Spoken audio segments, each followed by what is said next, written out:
আসসালামু আলাইকুম রাসেল ভাই ও প্রিয় লিসেনার্স। আজকে কিভাবে শুরু করব বুঝতে পারছি না। শুরু থেকে শুরু করব নাকি শেষ থেকে শুরু করব, বেশ সংশয়ে আছি।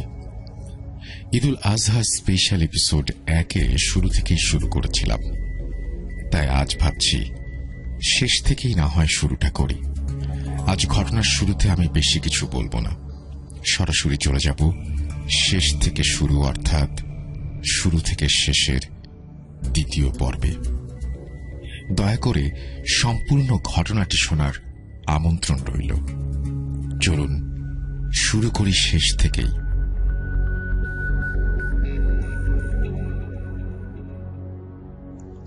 এত করে বললাম দিলি না, আমার কথা শুনলি না। মরতে হবে, সবাইকে মরতে হবে। তোর রক্তের সন্তানই তো আমরা চাই। আমি কি কিছু চেয়েছি? এখনো সময় আছে। আমার থেকে সংরক্ষিত থাকতে চাইলে আমার চাওয়া পূরণ কর, নইলে তোরা সবাই আমার হাতেই মরবি। মরবি, মরবি। আমি প্রচন্ড ভয়ে তার দিকে তাকিয়েছিলাম। অন্যদিকে আমার কলিগ অজ্ঞান হয়ে আমার রুমের দরজার সামনে পড়ে আছে। রুমের ভেতরে 7টি কালো অবয়ব, 2টি অবয়ব হুট করে এসে আমার গলা চেপে ধরে। তাদের কথা বলা শেষ হলে তারা আমার গলা ছেড়ে দিয়ে চলে যায়। সারাটা জীবন কি তাহলে আমাকে এভাবেই কাটাতে হবে? জানি না কি পরিণতি অপেক্ষা করছে আবার। এরা কারা? আমার অজানা। নিজের দেশটাকেই খুব অজানা লাগে। ছোট থেকে বড় হলাম অন্য দেশে। বাবার আদর কপালে সইল না, হারালাম বাবাকে, হারালাম দাদা দাদির সমতুল্য মানুষদের। নিজের ভাই বোনকে যখন দেখলাম তখন আর ভাইয়ের সাথে খেলাধুলার সময় নেই, বোনের সাথে খুনসুটির বয়স নেই।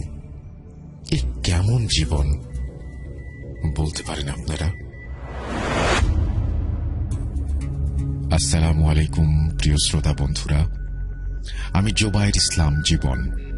গত পর্বে আপনারা আমার জীবনে ঘটে যাওয়া অনেক কিছুর ঘটনা সম্পর্কে অবগত হয়েছেন।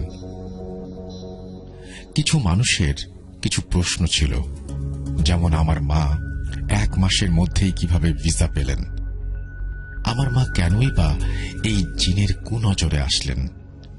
একে একে 2টি প্রশ্নেরই উত্তর আমি দিচ্ছি। আমার মা যে নানুর কাছে পাকিস্তানে থেকেছেন, তারা সে সময়ের জনপ্রিয় একটি কাপড়ের ব্র্যান্ড রাজস্থান ব্র্যান্ডের সাথে সাপ্লায়ার হিসেবে যুক্ত ছিল। তাই সেখানে তাদের অনেক নতুন কর্মচারী নিয়োগ দেয়া হতো এবং মাঝে মধ্যে সেটা ঘটত। কোম্পানি ভিসা ইস্যু করত বিভিন্ন দেশ থেকে কর্মচারী আনার জন্য। আমার মাকে পাকিস্তান থেকে এই কর্মচারী ভিসাই পাঠানো হয়।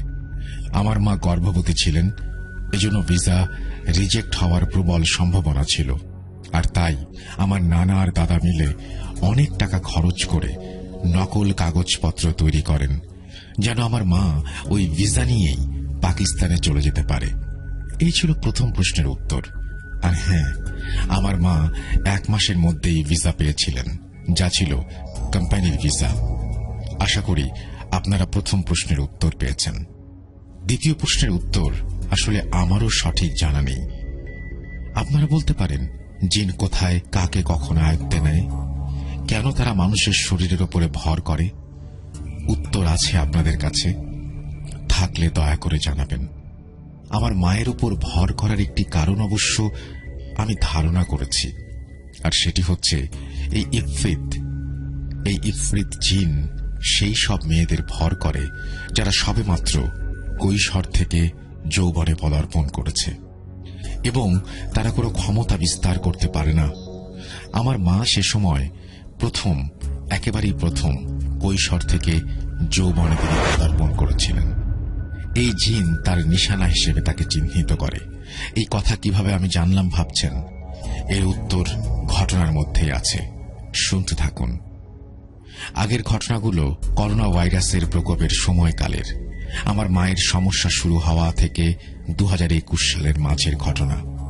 আজ বলবো 2023 সালের ঘটনা।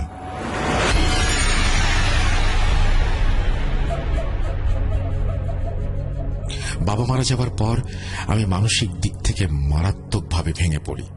ঘরে একেবারেই মন টিকত না। আমার মনে হতো এটা যেন আমার নিজের দেশ নয়। করোনার জন্য পাকিস্তানেও ফেরত যেতে পারিনি। সারাক্ষণ বিষণ্ণতায় ভুগতাম। এভাবেই দিন চলছিল। মায়ের কথায় সিদ্ধান্ত নেই ছোটখাটো কোনো চাকরিতে ঢুকব। সময় যেমন কাটবে তেমন বিষণ্ণতা থেকেও কিছুটা হলেও রেহাই পাব। 2021 সালের পর আমি বাংলা ভাষা শিখতে শুরু করি, কিন্তু বাংলা বর্ণমালা আমার জন্য শেখা খুব কঠিন হয়ে যায়। তাই আমি কোনো রকমে বাংলা বলতে ও বুঝতে শিখি। গত পর্বেই বলেছিলাম আমরা সবাই চট্টগ্রাম চলে এসেছিলাম বাবার মৃত্যুর পর। চট্টগ্রামে চকবাজার অলিখা মসজিদের আশেপাশে বাসা নেই আমরা। চট্টগ্রামে আমার এক খালাতো ভাই থাকেন, তার নাম আমি উল্লেখ করছি না। তাকে আমি আমার জন্য একটি চাকরির ব্যবস্থা করে দিতে বলি। তিনি কিছুটা সময় নেন। সময় নিয়ে আমার একটি চাকরির ব্যবস্থা করে দেন তিনি। চট্টগ্রাম বোট ক্লাবের নিকট 11 নম্বর পতেঙ্গা রোডের আশেপাশে কোথাও একটি রেস্টুরেন্টে আমি চাকরি পাই। আমার কাজ ছিল রেস্টুরেন্টে ব্যবহৃত থালা বাসন পরিষ্কার করা। কাজের সুবাদে আমাকে এই পতেঙ্গা চলে আসতে হয়। রেস্টুরেন্ট থেকে কিছুটা দূরে ছিল কর্ণফুলী নদী। নদীর পানিতেই থালা বাসন ধুতে যেতে হতো। জোয়ার আসত, ধীরে ধীরে জোয়ার বাড়তে থাকে। একদিন থালা বাসন ধোবার সময় আমি নিচের দিকে তাকিয়ে আছি, এমন সময় প্রকাণ্ড এক ঢেউ এসে আমার উপর আছড়ে পড়ে। আমি নদীর পাড়ে পড়ে যাই। পানি নেমে যাওয়ার সময় কালো একটি হাত আমার পা ধরে আমাকে নদীতে টেনে নিয়ে যাবার চেষ্টা করে। আমার সাথে থাকা বাকি স্টাফরা বিষয়টি খেয়াল করে। আমাকে অনেক কষ্টে টেনে নদী থেকে তুলে পাড়ে নিয়ে আসে তারা। আমার পায়ে হাতের আঙুলের ছাপ স্পষ্ট ছিল। সেদিন বাকি স্টাফরাই বাসনপত্র পরিষ্কার করে ফেলে। আমি নদীর পাড়ে বসে বসে এসব নিয়ে ভেবে সময় কাটাই। রাতে বাসায় এসে মাকে ফোন করে সব জানাই। মা আমাকে বলেন হুজুর আমাকে নদী থেকে দূরে থাকতে বলেছিলেন। আমারও মায়ের কথা শুনে বিষয়টি মনে পড়ে। আম্মু আমাকে নদীর আশেপাশে যেতে নিষেধ করেন। আমি আমার খালাতো ভাইকে ব্যাপারটা জানাই। ভাইয়া রেস্টুরেন্টের কর্তৃপক্ষের সাথে কথা বলে আমাকে 2 নম্বর গেট এরিয়াতে ট্রান্সফার করার ব্যবস্থা করে দেন। আমি চলে আসি রেস্টুরেন্টের অন্য একটি আউটলেটে। রেস্টুরেন্টের কাছেই একটি মেসে উঠি আমার কলিগদের সাথে, যেন যাতায়াতে কোনো প্রকার সমস্যা না হয়। সকাল 10টা থেকে রাত 10টা অবধি আমি কাজ করতাম। বাসায় ফিরে আসতে আসতে মোটামুটি রাত 1টার মতো বেজেই যেত। কিন্তু এখানে আমি বেশি দিন শান্তিতে কাজ করতে পারলাম না। রাতে বাসায় ফেরার সময় সমস্যা হতে থাকে। মেসে আসার সময় আমি প্রায় সময় একটি বাচ্চার করুণ কান্নার আওয়াজ শুনতে থাকি। শুধু আমি নই, আমার সাথে যারা কাজ করেন তারাও শুনতে পেতেন এই আওয়াজ। শুরু তেমন পাত্তা দেননি, কিন্তু পরে বুঝতে পারলাম সমস্যাটা আমার।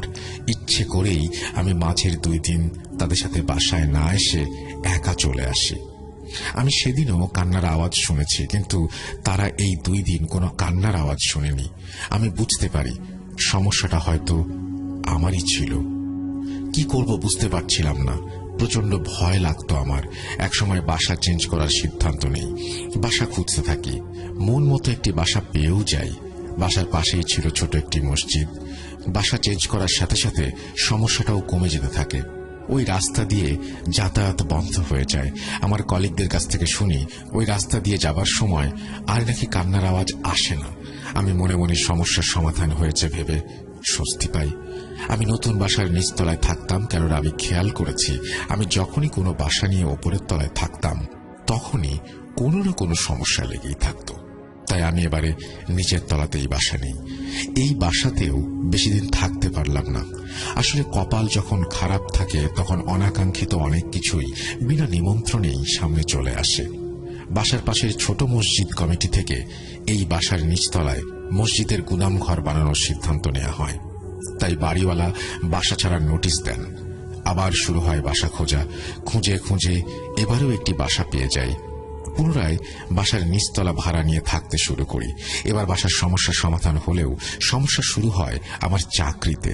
আমার অফিসের এক কলিগ ছিলেন যিনি বেশ কিছুদিনের জন্য ছুটিতে আমাকে কিছু বিলের কাগজ দেন। কাগজ সব বাংলায় লেখা জন্য আমি কিছুই বুঝতে পারি না। মেসেজ সিন করে রেখে দেই। পরের দিন বস আমাকে এই বিষয় নিয়ে অনেক বকাঝকা করেন আর বলেন এরপর এমন কিছু হলে আমাকে সরাসরি বের করে দেবেন। আমি মুখ বুজে সব সহ্য করি, কেননা এখানে বসের কোনো দোষ নেই, দোষটা তো আমার। পরের দিন আবার বস আমাকে বিলের কাগজ পাঠান। আমি আবার সিন করে রেখে দেই, কারণ আমি নিরুপায়। বাসায় এমন কেউ নেই যার থেকে সাহায্য নিতে পারি। পরের দিন রেস্টুরেন্টে গেলে বস আমাকে আবার ধরেন। আজ রাগারাগি করেন না, তিনি আমাকে বিলের কাগজ দিয়ে হিসাব করতে বলেন। এবার আমার বাঁচার কোনো পথ থাকে না। বস বুঝে ফেলেন আমি বাংলা পড়তে ও লিখতে পারি না। তিনি আমাকে এর কারণ জিজ্ঞাসা করেন। আমি কোন ক্লাস পর্যন্ত পড়েছি তাও জিজ্ঞাসা করেন। আমি ওনাকে সব খুলে বলি। একটু আগে বলেছিলাম আমি বাসার ওপরের তলায় থাকলে সমস্যা হয়, নিশ্চয়ই মনে আছে আপনাদের। মাঝে মাঝে বাড়তি কিছু কাজের জন্য আমাকে রেস্টুরেন্টের স্টোর রুমে অনেক রাত অবধি কাজ করতে হতো। তখন অনেকেই কমপ্লেইন করত তারা ওপরের তলায় কালো কোনো অবয়বের হাঁটাহাঁটি স্পষ্টভাবে দেখেছে, স্টোর রুম থেকে জিনিসপত্র গায়েব হয়ে যাওয়া এসব দেখেছে। আমি আসার পর থেকেই এসব শুরু হয়েছিল। বস আমার ব্যাপারে জেনে বুঝতে পারেন আমার জন্য এসব সমস্যা হচ্ছে। তিনি আমাকে জব থেকে বের করে দেন আর আমার খালাতো ভাইকে তলব করেন। খালাতো ভাই এসে বসকে অনেক অনুরোধ করেন। তিনি বলেন ওর ছেলে খুবই ভালো, খুবই পরিশ্রমী, নিজের বাবার মৃত্যুর শোক ভোলার জন্যই চাকরি করছে। বাসায় থাকলে মন মরা হয়ে থাকে, তাই চাকরি করছে যেন মন লেগে থাকে। ওকে অন্তত একটা সুযোগ দিন। আমার খালাতো ভাইয়ের কথা শুনে বস রাজি হয় না, আমাকে চাকরি থেকে অব্যাহতি দেন। খালাতো ভাই আম্মুকে ফোন করে সব জানান। আম্মু বলেন সমস্যা আমার ছেলের, আমি চাই না এই সমস্যার ভাগিদার কেউ হোক। আমার ছেলেকে আমি তো আর ফেলে দিতে পারি না, ও আমার কাছেই থাকুক, অন্য কারো বোঝা হয়ে ওকে থাকতে হবে না। আম্মু আমাকে নিজের কাছে ডেকে নেন। এভাবেই পার হয়ে যায় দীর্ঘ একটি বছর। যেখান থেকে শুরু করেছিলাম আবার সেখানেই পৌঁছে যাই আমি। আবার বেকার ঘরে শুয়ে বসে দিন কাটতে থাকে। বাবার কথা মনে পড়ে সারাদিন, কাজ নেই, তাই এসব নিয়েই ভাবতে হয় সারাদিন। আমি বাসা থেকে দূরে থাকতে চাইতাম শুধুমাত্র আমার মন ভালো রাখার জন্য। ব্যাপারটা শুধু তাই নয়, আমার পরিবারের সুরক্ষার জন্য আমি বাসা থেকে দূরে থাকতে চাইতাম। সমস্যাগুলো তো আমাকে ঘিরেই, তাই আমি চাইতাম আমার জন্য কাউকে যেন এসব নিয়ে ভুগতে না হয়। কিন্তু তা আর হলো না। শান্তিতে যে বাসায় থাকবো সেটাও হলো না। মাঝে মাঝে মনে হয় আমি কি অনেক বেশি অপয়া? অপয়া যদি নাই হব, তাহলে আমার জন্য আমার আশেপাশের মানুষের এত সমস্যা হয় কেন?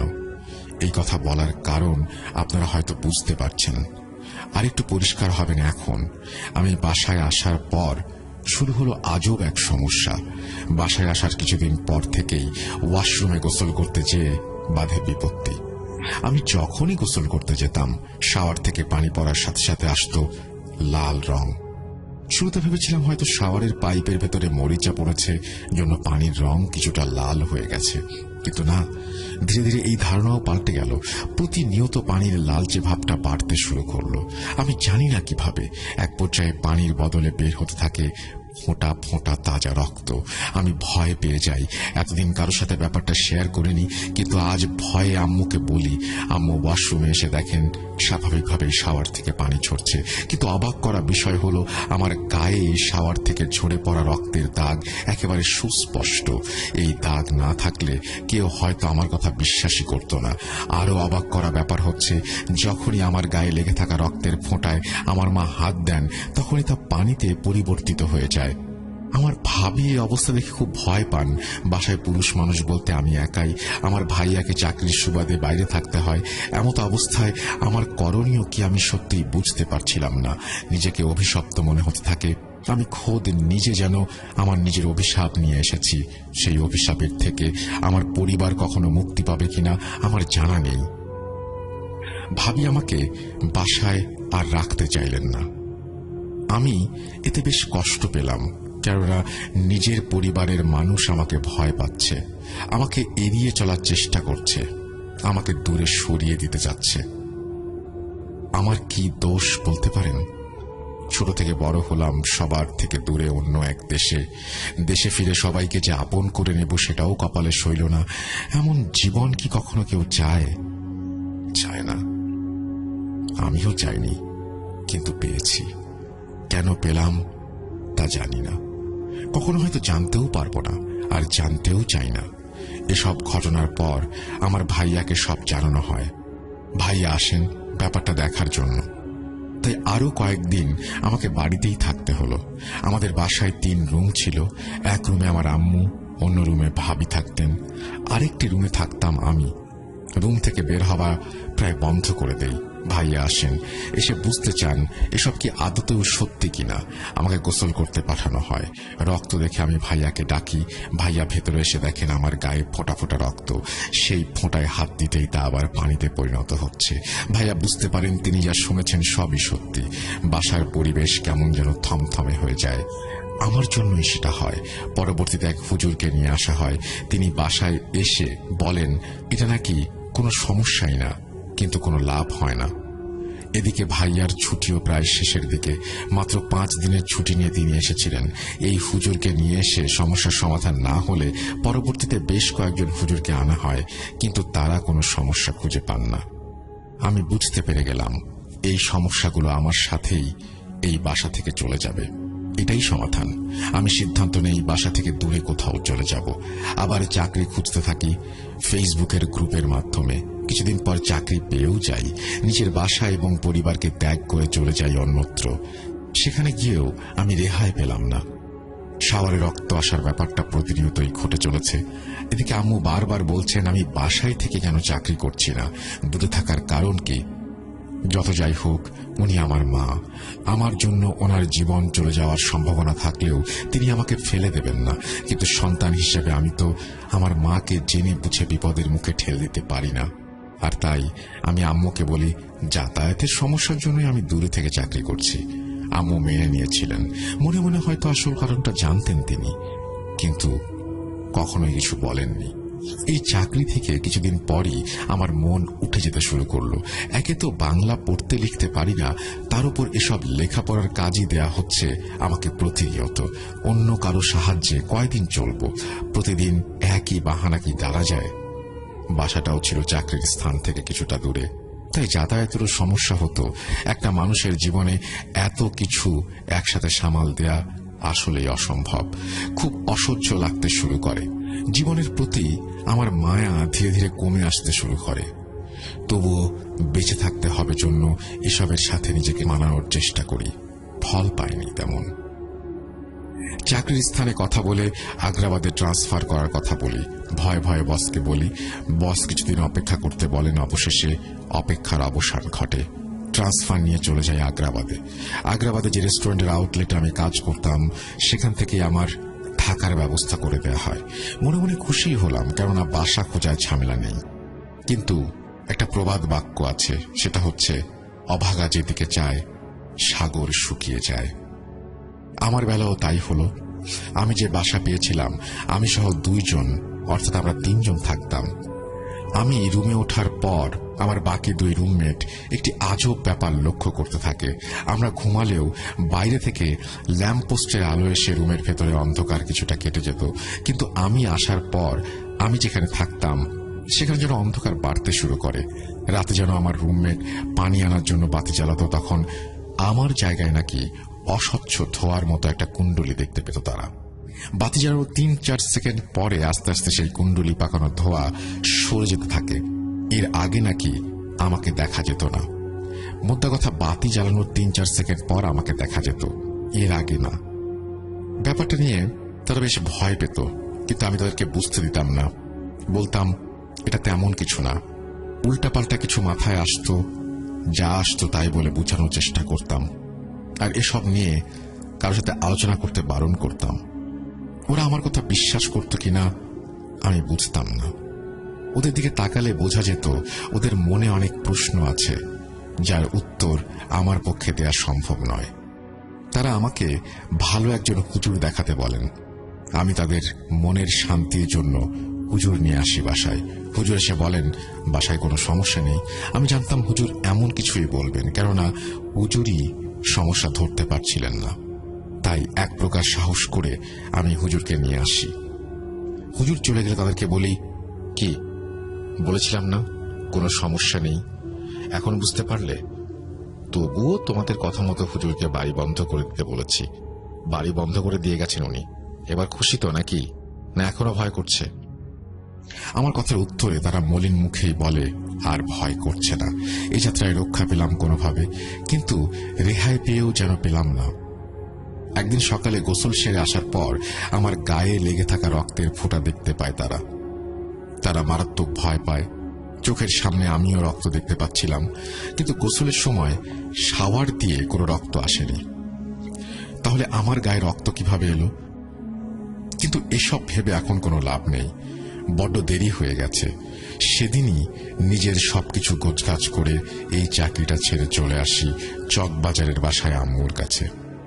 আমার হঠাৎ এভাবে চলে আসায় আম্মু অবাক হন, কি হয়েছে জিজ্ঞাসা করেন, কিন্তু আমার কাছে দেবার মতো কোনো উত্তর ছিল না। কিছু হয়নি বলেই বাসায় থাকতে শুরু করলাম আবার। তখন গ্রীষ্মকাল চলছিল, সূর্যের প্রচন্ড তাপ যেন সবকিছু পুড়িয়ে ছারখার করে দিচ্ছিল। এমনই এক গরমের সন্ধ্যায় আমি আর আম্মু বসে গল্প করছিলাম, হঠাৎ বিদ্যুৎ চলে যায়। ব্যাপারটা স্বাভাবিকভাবেই নিলাম, কিন্তু বাইরে তাকিয়ে দেখলাম আশেপাশে সবখানেই বিদ্যুৎ আছে। খোঁজ নিয়ে জানতে পারলাম শুধু আমাদের বাসাতেই বিদ্যুৎ নেই। বাড়িওয়ালাকে জানানো হলো, তিনি ইলেকট্রিশিয়ানকে ফোন করে আসতে বললেন। ঘণ্টাখানেক সময় লাগবে বলে জানান। প্রচন্ড গরমে ঘরে থাকা মুশকিল হয়ে যাচ্ছে। আম্মু ঘরের সব জানালা খুলে দেন। বাইরে এক ফোঁটা বাতাসও নেই যে জানালা দিয়ে বাতাস এসে ঘরটা একটু ঠান্ডা করবে। তাই আমি আম্মুকে ব্যালকনির দরজা খুলে দেব কিনা জিজ্ঞাসা করি। আম্মু নিষেধ করেন। আমি এর কারণ জানি না, কিন্তু গরম সহ্য করতে না পেরে এক পর্যায়ে আমি ব্যালকনির দরজা খুলে দেই। বেলকনিতে গিয়ে দাঁড়াই।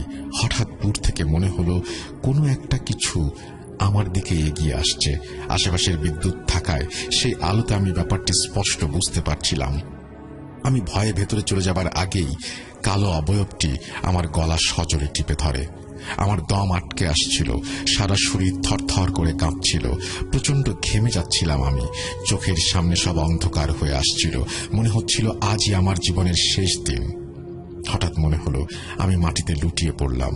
চোখ মেলে দেখি আম্মু আমার সামনে বসে, আমার চোখে মুখে তিনি পানি দিচ্ছেন। একটু স্বাভাবিক হলে আম্মুকে জিজ্ঞাসা করি, আম্মু ওইখানে কি করছিলেন? আম্মু বলেন তিনি রান্নাঘরে কাজ করছিলেন। এমন সময় আমার গোঙানোর আওয়াজ শুনে উনি আসেন। উনি বেলকনিতে এসে দেখেন আমি দাঁড়িয়ে আছি, কিন্তু আমি দাঁড়িয়ে দাঁড়িয়ে খুব জোরে জোরে কাঁপাকাঁপি করছি। আম্মু আমাকে ধাক্কা দিলে আমি মেঝেতে পড়ে যাই। আমাকে আম্মু কি হয়েছে জিজ্ঞাসা করেন। আমি তেমন কিছু বলিনি। প্রায় 2 ঘন্টা পর বিদ্যুৎ আসে। বিদ্যুৎ এলে আম্মু খেয়াল করেন আমার গলায় অনেক বড় বড় 2টি ফ্যাকাশে দাগ। আম্মু আমাকে জিজ্ঞাসা করলে আমি সবকিছু খুলে বলি। আমার গলায় প্রচন্ড ব্যথা অনুভব হচ্ছে বলে জানাই। আম্মু আল্লাহ আল্লাহ করতে শুরু করেন আর 3 কুল অর্থাৎ সূরা ইখলাস, সূরা নাস, সূরা ফালাক পড়ে আমার গলায় ফু দেন। আশ্চর্যজনকভাবে আমার গলার ব্যথা সাথে সাথেই ভালো হয়ে যায়, কিন্তু গলায় সেই বড় 2টি দাগ রয়ে গিয়েছিল। এই গরমের মধ্যেও গলায় মাফলার পরে থাকতে হয়েছে যেন আমাকে কেউ দাগ নিয়ে কোনো কিছু জিজ্ঞাসা করতে না পারে। এই ঘটনার পর আমি বেশ কিছুদিন অসুস্থ হয়ে পড়ি। সর্দি, কাশি, জ্বর লেগেই থাকতো। ডাক্তার দেখিয়েছিলাম। ডাক্তার গলার দাগ দেখে বলেন গলায় ব্যথা আছে কিনা। আসলে আমার ব্যথা একেবারে ভালো হয়ে গিয়েছিল তেমনও না। রাতে ঘুমানোর পর প্রচন্ড ব্যথা হতো। আমি ব্যথায় জেগে উঠতাম। ডাক্তার ব্যথার ওষুধ দেন আর বলেন এই ব্যথা থেকেই আমার জ্বর হয়েছে, আর জ্বর থেকেই সর্দি কাশির আগমন। নিয়মিত ওষুধ সেবন করছি। ধীরে ধীরে অবস্থার উন্নতি হয়। আমার অবস্থার উন্নতি হলে আম্মুর সাথে বেশ কিছু নতুন সমস্যার শুরু হয়। আমি মাঝে মাঝে খেয়াল করতে থাকি আম্মু যেন নিজের মধ্যে থাকেন না। ওনাকে কয়েকবার ডাক দিলেও সাড়া পাওয়া যায় না।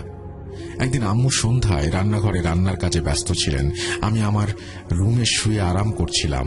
এমন সময় হঠাৎ এক পোড়া গন্ধ আমার নাকে ভেসে আসে। আমি রান্নাঘরের দিকে পা বাড়াই। রান্নাঘরের সামনে গিয়ে দেখি আমার ভাবি রান্নাঘরের দরজার সামনে দাঁড়িয়ে আছেন আর আমার মাকে ক্রমাগত মা মা বলে ডেকেই চলেছেন, কিন্তু আম্মু কোনোভাবেই সাড়া দিচ্ছেন না। আমি রান্নাঘরে ঢুকে আম্মুকে ধাক্কা দিলে আম্মুর চেতনা ফেরে। চুলার দিকে তাকিয়েই দেখি চুলায় চাপানো পাতিল পুড়ে গন্ধ বের হচ্ছে, আর সাথে সাথে উৎপন্ন ধোঁয়ায় ভরে যাচ্ছে রান্নাঘর। সাথে সাথে চুলা বন্ধ করে পাতিলটি পানিতে রেখে আম্মুকে নিয়ে রুমে যাই। আম্মু কি হয়েছে জিজ্ঞাসা করি, কিন্তু আম্মু তেমন কিছুই বলতে পারেন না। আসলে তিনি জানেনই না তার সাথে কি ঘটেছে। এসব নিয়ে আমরা বেশ চিন্তায় পড়ে যাই। কোনোভাবেই সমস্যার সমাধান হচ্ছিল না। তাই শেষমেশ আমার দাদাকে জানানোর সিদ্ধান্ত নেই। দাদার সাথে ফোনে যোগাযোগ করি, ওনাকে সবকিছু খুলে বলি। আমার দাদা কিছুদিন সময় নেন। মূলত তিনি ভালো কোনো হুজুরের খোঁজ করার জন্য সময় নিয়েছিলেন। আমার দাদা অনেক কবিরাজ, হুজুর, ইমামের সাথে কথা বলেন, কিন্তু কেউই আসল সমস্যা বুঝতে পারে না। কি হয়েছে, কেন হচ্ছে, ওনারা সঠিকভাবে বলতে পারেন না। যদি কোনো ইমাম আমাদের বাড়িতে আসেন সমস্যা সমাধানের জন্য, তাহলে তিনিও এক পর্যায়ে পিছিয়ে যান। এর পেছনে রয়েছে একটি কারণ। এখন পর্যন্ত যারা সাহায্য করতে আমাদের বাড়িতে এসেছেন, অর্থাৎ যারা নিজেদের সবার সামনে উপস্থাপন করছেন, সবার সাথে একটি অদ্ভুত সমস্যা হতো। সমস্যাটি হলো, ওনাদেরকে একটি স্বপ্ন দেখানো হতো। ওনারা প্রত্যেকেই এই একই কথা জানিয়েছেন।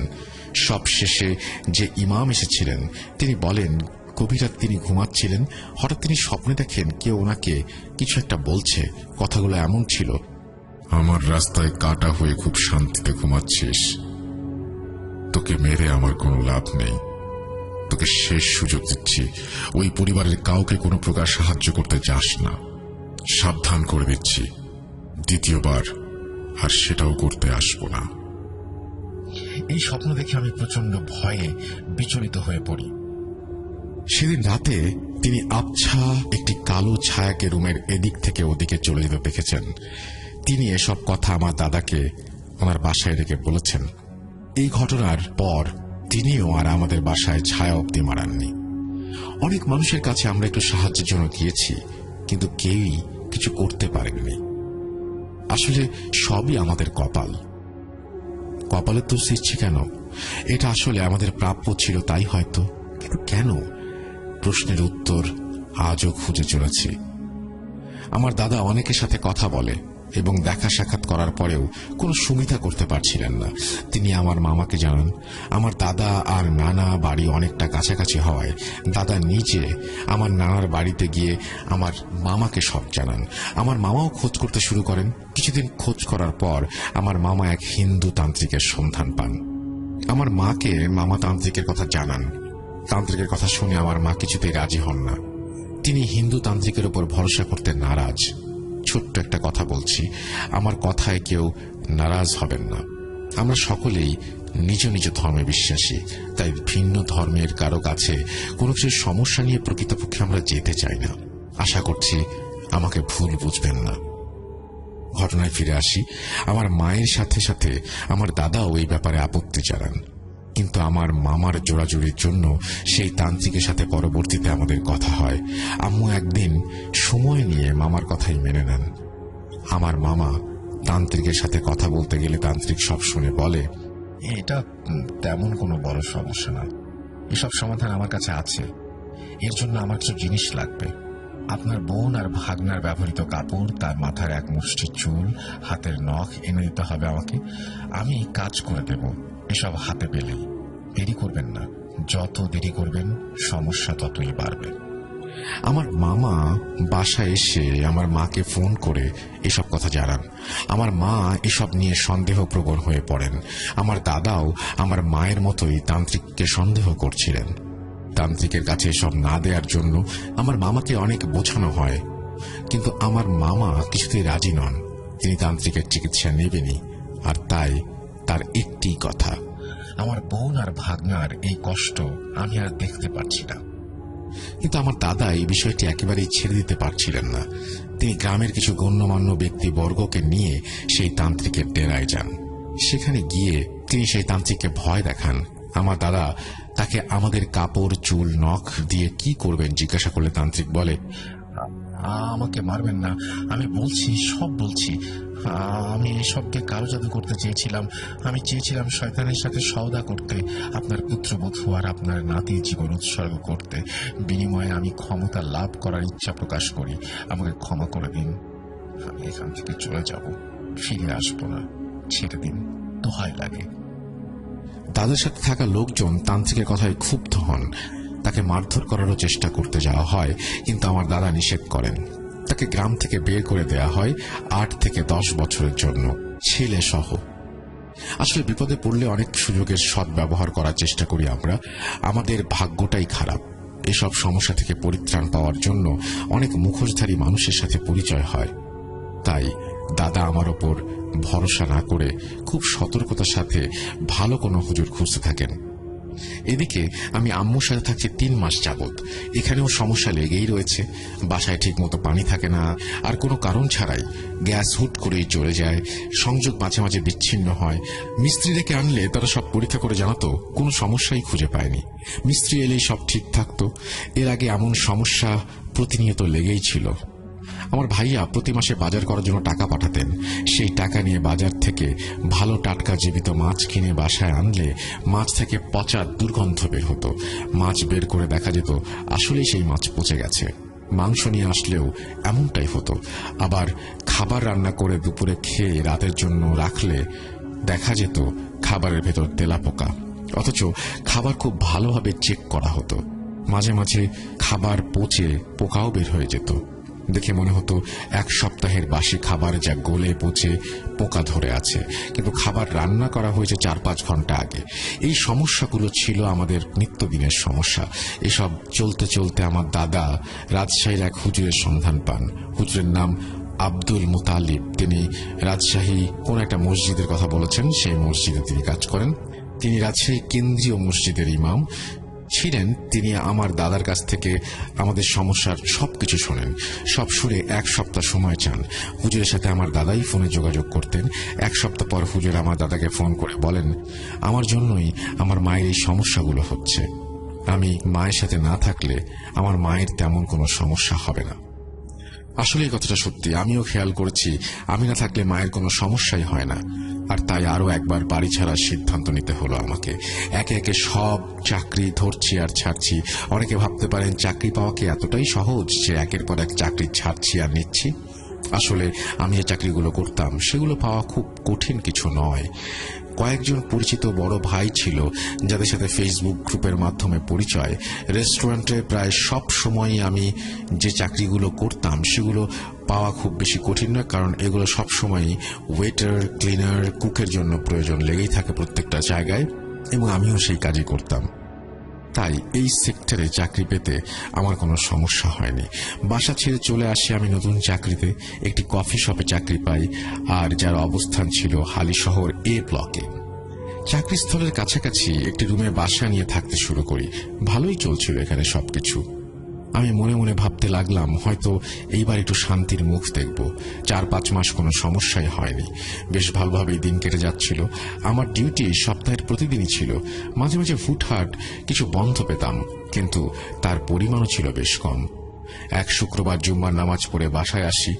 দুপুরে ডিউটিতে যাওয়ার সময় থাকলেও নামাজ পড়ে শরীরটা বেশ ক্লান্ত লাগছিল। তাই বাসায় এসে দুপুরের খাবার খেয়ে আমি ডিউটিতে না গিয়ে কিছুক্ষণ শুয়ে থাকি। এদিকে 3টার পর আমার বস আমাকে ফোন করে জিজ্ঞাসা করেন আমি এখনো ডিউটিতে আসিনি কেন, আমার কি শরীর খারাপ কিনা। আমার সাথে তিনি বেশ রাগারাগি করেন এবং বকাঝকাও করেন, কিন্তু আমার কথা শুনে তিনি বুঝতে পারেন আসলে আমি কিছুটা অসুস্থ। তাই সেদিন আমাকে তিনি ছুটি দিয়ে দেন। আমার চোখে প্রচুর ঘুম থাকলেও আমি কিছুতেই ঘুমাতে পারছিলাম না। বারবার শুধু এপাশ ওপাশ করে যাচ্ছিলাম। অবশেষে 5টার পর আমার চোখ লেগে আসে। আমি ঘুমাতে যাই। ঘুমের মধ্যে আমি একটি বেশ বাজে স্বপ্ন দেখি। আমি দেখি কালো একটি অবয়ব আমার স্বপ্নে এসে দেখা দিচ্ছে। সে আমাকে বলছে, বলেছিলাম না আমি আবার ফিরে আসব, বলেছিলাম আমি ফিরে আসব, আমি কথা রেখেছি, আমি ফিরে এসেছি, এবার কোথায় যাবি, কে তোকে বাঁচাবে। হুজুর আমাকে যে তাড়িয়ে দিয়েছিল, না না সে এবার আর আসবে না, এলেও কিছুই করতে পারবে না। কি করবি? পালাবি? কোথায় পালাবি? এই কথা বলে কালো অবয়বটি আমার কাছে আসতে শুরু করে। ভয়ে আমি চিৎকার দিয়ে ঘুম থেকে জেগে উঠি। ঘুম থেকে উঠে আমি দেখি আমার শরীর ঘামে জবজব করছে, আর আমার সামনে কুণ্ডলি পাকানো কালো ধোঁয়া এদিক ওদিক ঘোরাফেরা করছে। 2-3 মিনিট পর আমার কানে ভেসে আসে মাগরিবের আজান। আমি কিছুটা স্বস্তি অনুভব করি। আমার মাথার উপরে ফ্যান চলছিল, কিন্তু আমার গায়ের ঘাম শুকাচ্ছিল না। আমি একটু স্বাভাবিক হবার জন্য বাসার বাইরে বের হয়ে আসি। বাসার গেটের সামনে দাঁড়িয়ে স্বপ্নের কথা আর কুণ্ডলি পাকানো ধোঁয়ার কথা ভেবে চলেছি। এমন সময় আম্মুর ফোন থেকে কল আসে। আম্মু বেশ কিছুদিন যাবতীয় অসুস্থ, যা আমাকে জানানো হয়নি। আমার বোন, আমার দুলাভাই চট্টগ্রাম আছেন জানতে পারি। আপু আর দুলাভাই রাজশাহীতে থাকতেন। সেখানে আমার দুলাভাইয়ের একটি স্টুডিওর দোকান ছিল। আম্মুর এই অবস্থার জন্যই আমার বোন আমার দুলাভাইকে চাপ দিতে শুরু করেন আম্মুর কাছে আসার জন্য, কিন্তু আমার দুলাভাইকে মানানো যাচ্ছিল না কোনোভাবেই। এক পর্যায়ে আম্মুর অবস্থার আরো অবনতি হলে আমার দুলাভাই রাজি হন চট্টগ্রামে শিফট করতে। দুলাভাই নিজের স্টুডিওর দোকান বিক্রি করে দিয়ে চট্টগ্রামে চলে আসেন একেবারে। এখানে এসে নতুন ব্যবসার কাজ শুরু করেন। আমি কিছুটা খুশি হই, কেননা আমার মাকে দেখাশোনা করার জন্য আমার আপু রয়েছেন এখন। এইটা ভেবে প্রায় 1 সপ্তাহ আমার সাথে ছোটখাটো কিছু সমস্যা হয়, যা উল্লেখযোগ্য তেমন কিছু নয়, তাই সে ব্যাপারে কিছু বলছি না। এই সমস্যাগুলোর জন্য আমি আর একা থাকতে সাহস পাই না। আমার কলিগদের সাথে তাদের মেসে উঠি। সেখানে ছোট একটা রুম ফাঁকা ছিল। সেই রুমে গিয়ে আমি আমার কলিগদের সাথে থাকা শুরু করি। সমস্যাগুলো ধীরে ধীরে কেটেও যায়। বেশ কিছুদিন পর আমার কফি শপ থেকে ফুটবল টুর্নামেন্টের আয়োজন করা হয়। আমিও খেলার জন্য আগ্রহ প্রকাশ করি। খেলার দিন আমি স্বাভাবিকভাবেই সবার সাথে মাঠে নামি, কিন্তু বেশিক্ষণ খেলতে পারলাম না। 2-3 মিনিট খেলার পরেই আমার বুকে প্রচন্ড চাপ অনুভব করতে থাকি। আস্তে আস্তে চাপ বেড়েই চলল। এক পর্যায়ে আমার জন্য খেলা প্রায় অসম্ভব হয়ে গেল। শ্বাসকষ্ট শুরু হলো। মনে হচ্ছিল কেউ আমার বুকে পা দিয়ে তার শরীরের সব ওজন আমার বুকের ওপরে স্থাপন করেছে। খেলা ছেড়ে উঠে গেলাম। আমার কলিগদের আমি সবই জানাই। তারা আমাকে জিজ্ঞাসা করেছিল আমি একা যেতে পারবো কিনা। আমি একাই চলে আসি। আমার বাসা থেকে খেলার মাঠের দূরত্ব 10 মিনিটের হাঁটা পথ, কিন্তু সেই পথে দিয়ে হেঁটে আসা আমার জন্য প্রায় অসম্ভব হয়ে দাঁড়ায়। তাই আমি রিক্সা নিয়েই বাসায় ফিরি। বাসায় চাবি ছিল একটি। আমি চাবি নিয়ে চলে আসি, কেননা বাসায় তখন কেউ ছিল না। সবাই টুর্নামেন্ট খেলতে চলে গিয়েছিল। বাসায় এসে আমি দরজা খোলাই রাখি, কেননা আমি জানি আমার কলিগদের কাছে চাবি নেই। আমার শরীরটাও বেশ খারাপ, শুয়ে পড়লে ঘুমিয়ে যেতে পারি, আর ঘুমিয়ে পড়লে দরজা খোলা সম্ভব হবে না। দরজা খোলাই রাখি। রুমে গিয়ে পানি পান করি। ঘুমের মধ্যে আবারও বাজে স্বপ্ন দেখতে শুরু করি। এবার সেই কালো অবয়ব আমার সামনে এসে বলছে, তোকে নিয়ে আর আমার কোনো কাজ নেই।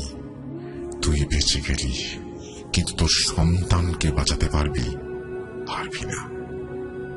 আমার আর তোকে চাই না, তোর সন্তানকে চাই। এই স্বপ্ন দেখে আমি ঘুম থেকে জেগে উঠি। নতুন আবার এই কোন বিপদ ঘনিয়ে আসছে আমি বুঝতে পারলাম না। এদিকে ক্রমাগত দরজা ধাক্কানোর আওয়াজ পাচ্ছি, কিন্তু আমি তো দরজা খুলেই রেখেছিলাম। তাহলে দরজা ধাক্কাচ্ছে কে? উঠে গিয়ে চেক করে দেখি কলিগরা দরজা ধাক্কাচ্ছে। দরজা খুলেই তারা আমাকে নানা প্রকার প্রশ্ন করতে শুরু করে। আমি কোনো রকমে পাশ কাটিয়ে চলে যাই। আমি বুঝতে পারি এবারও এদের সাথে আমার থাকাটা ঠিক হচ্ছে না। পরে এদের সাথে আগের মতো কিছু হলে এখান থেকেও আমাকে পালিয়ে যেতে হবে। তাই আমি আম্মুর কাছে চলে যাই। যেখানেই যাই না কেন, কোনো না কোনো সমস্যা বহন করে নিয়ে যাই। মায়ের ভালোর জন্য নিজের বাসা ছেড়ে অন্যের বাসায় থাকি, আর অন্যের ভালোর জন্য তাদের বাসা ছেড়ে নিজের বাসায় আসি। এই আমার জীবন। বাসায় এসে আম্মুকে সব বলি। আম্মু বেশ চিন্তাগ্রস্ত হয়ে পড়েন। তিনি আমার বিয়ের জন্য বেশ কিছুদিন আগে থেকেই মেয়ে দেখা শুরু করেছিলেন। আম্মু আমার কথা শুনে দাদাকে সব জানান। দাদা রাজশাহী সেই হুজুরের সাথে যোগাযোগ করেন। হুজুর কিছুদিন সময় নেন। এর মধ্যে আমার মায়ের একটি মেয়েকে বেশ পছন্দ হয়। কথাবার্তাও শুরু করে দিয়েছিলেন আম্মু। বলতে গেলে সবই ঠিক হয়ে গিয়েছিল, কিন্তু বিয়েটা হলো না। কারণ রাজশাহীর হুজুর ফোন করে বলেন, এই মুহূর্তে আমার বিয়ে দিলে বিপদ আরো বাড়বে। ইফরিত আমার বংশধর নিতে চাইছে। এই বিয়ে হলে ইফরিতের জন্য সুবিধা হবে, তাই বিয়ে দিতে মানা করেন তিনি, এবং বলেন তিনি আমাদের কাজ আর করতে পারবেন না। এই কাজ করলে ওনার সমস্যা হবার সম্ভাবনা আছে।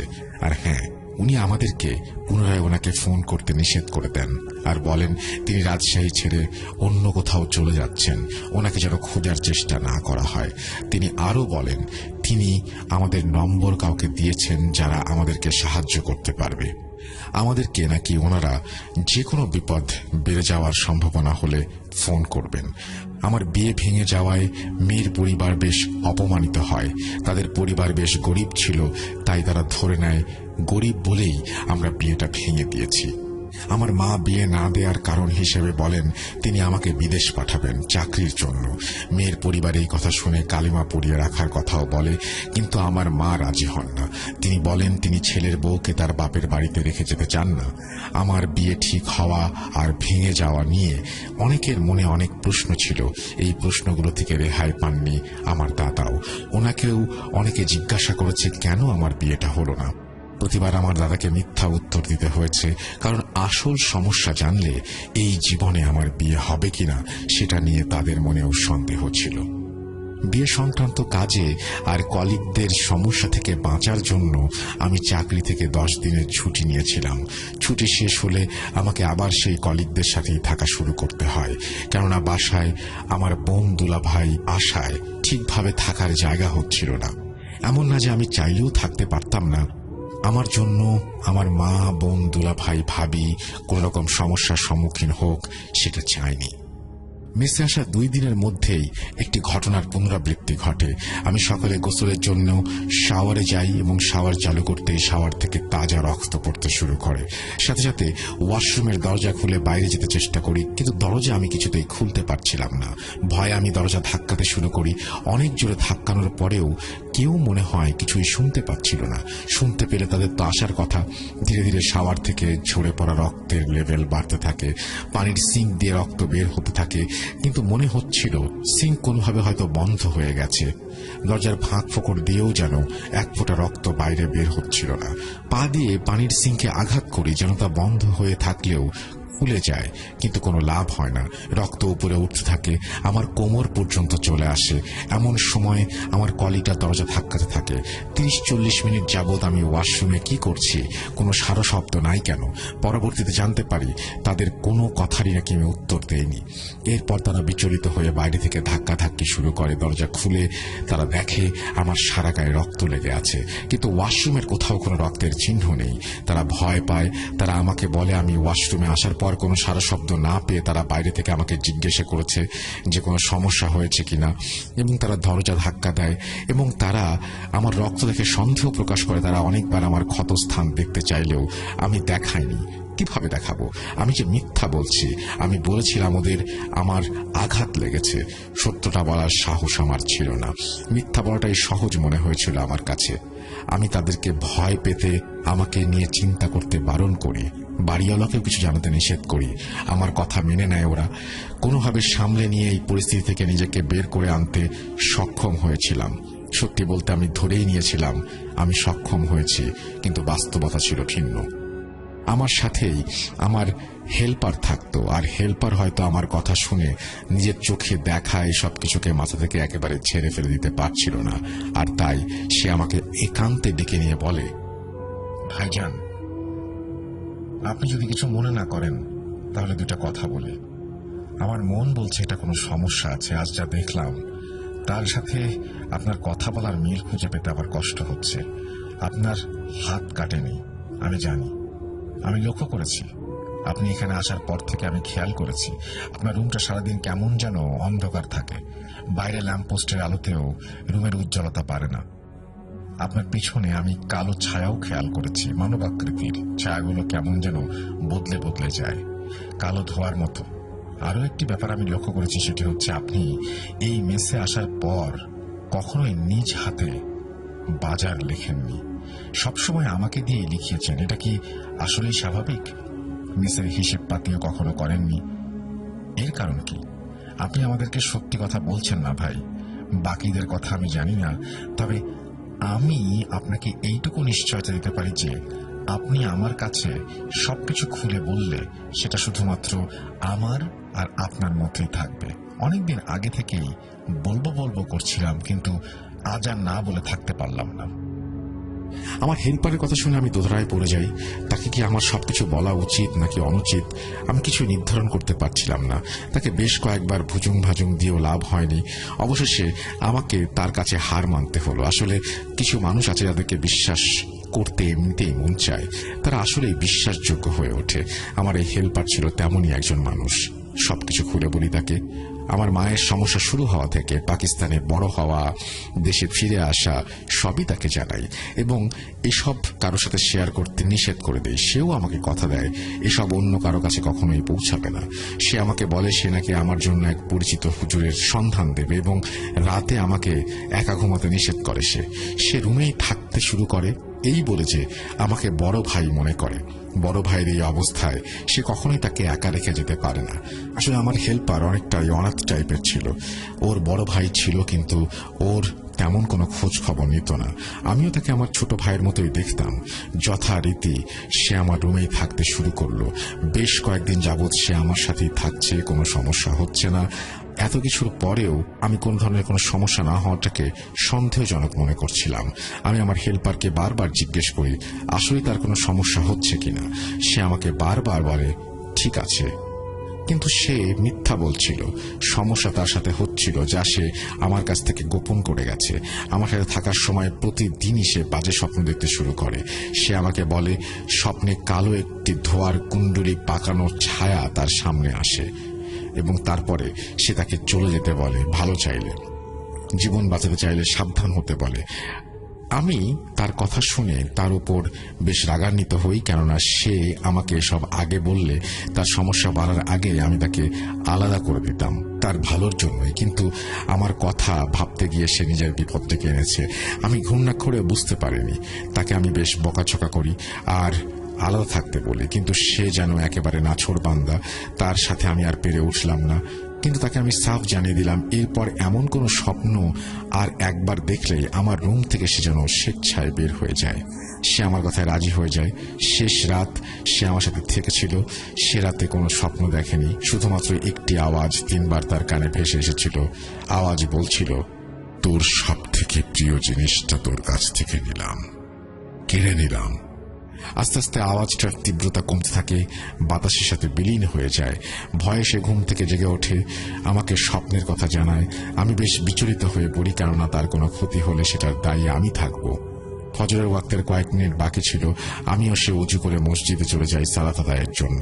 মসজিদে যেতে যেতে আমি তাকে জিজ্ঞাসা করলাম, আচ্ছা তোর কোন জিনিসটা তুই সব থেকে প্রিয় বলে মনে করিস? উত্তরে সে আমাকে বলে, গত বছর আমি নিজের রক্ত পানি করা টাকা দিয়ে 3টি ষাঁড় গরু কিনি 2023 সালের কুরবানিতে বিক্রির জন্য। আমি নিজেই তাদেরকে লালন পালন করি।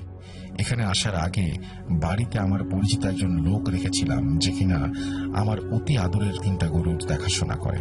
আমিও মাঝে মধ্যে বাড়িতে গেলে নিজেই ওদের দেখাশোনা করি।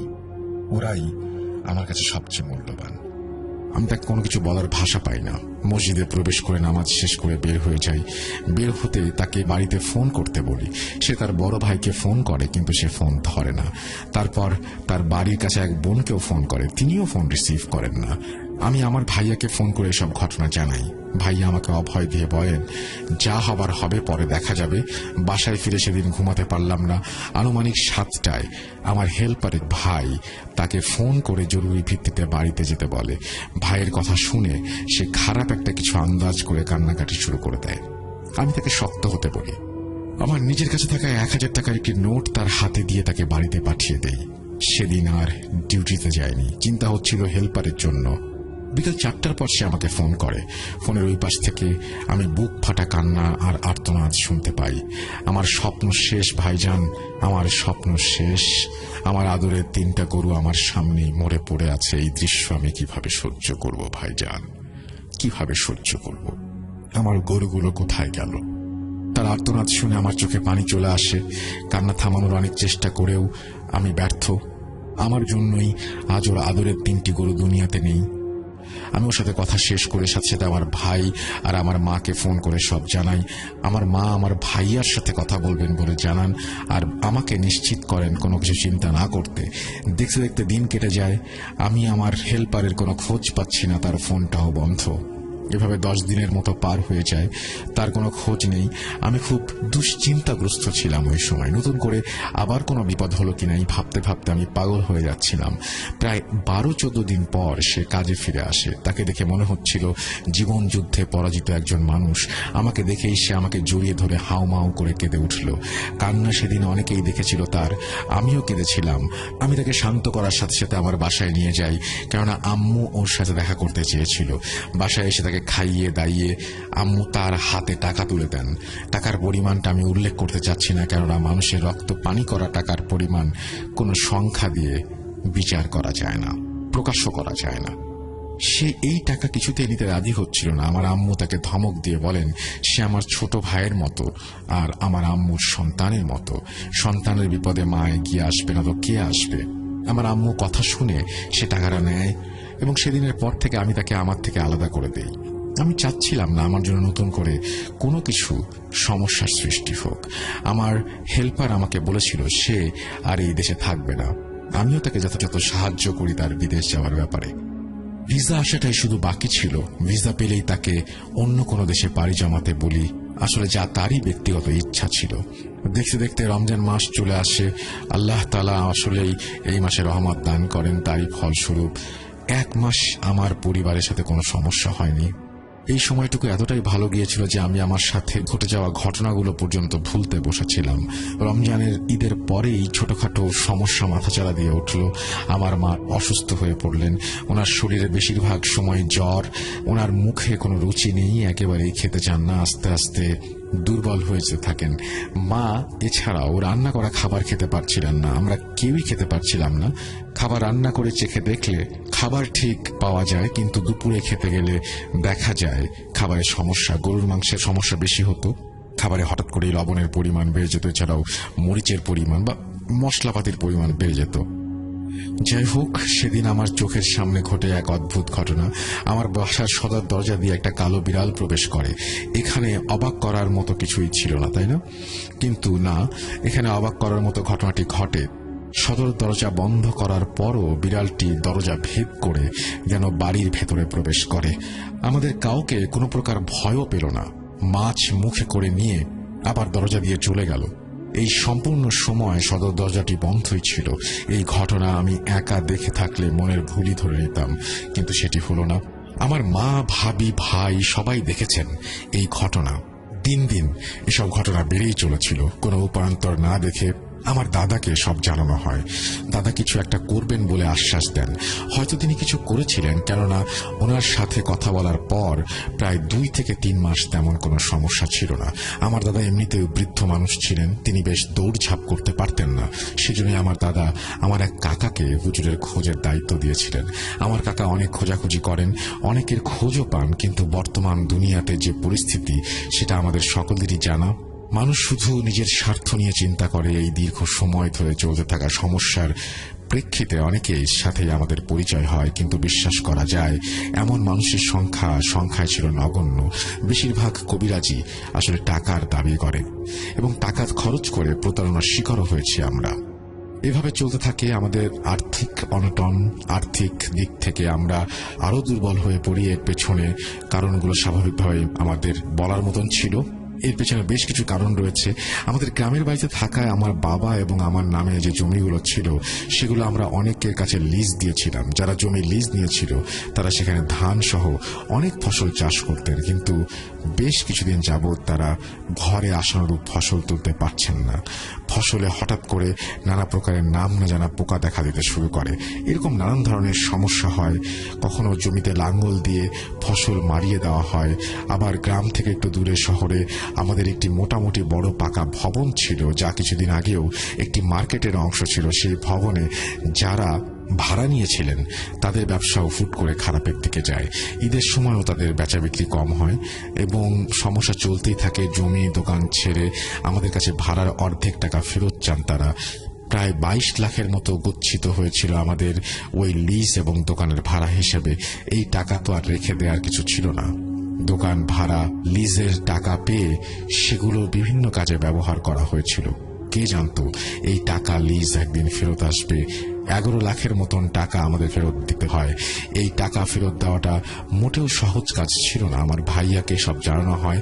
ভাইয়া আমার মায়ের সাথে প্রচন্ড খারাপ ব্যবহার করে, আমার মাকে যা না তাই বলে অপমান করে। আমার বাবা আজ বেঁচে থাকলে এই কথাগুলো শুনতে হয়েছে আমার মাকে।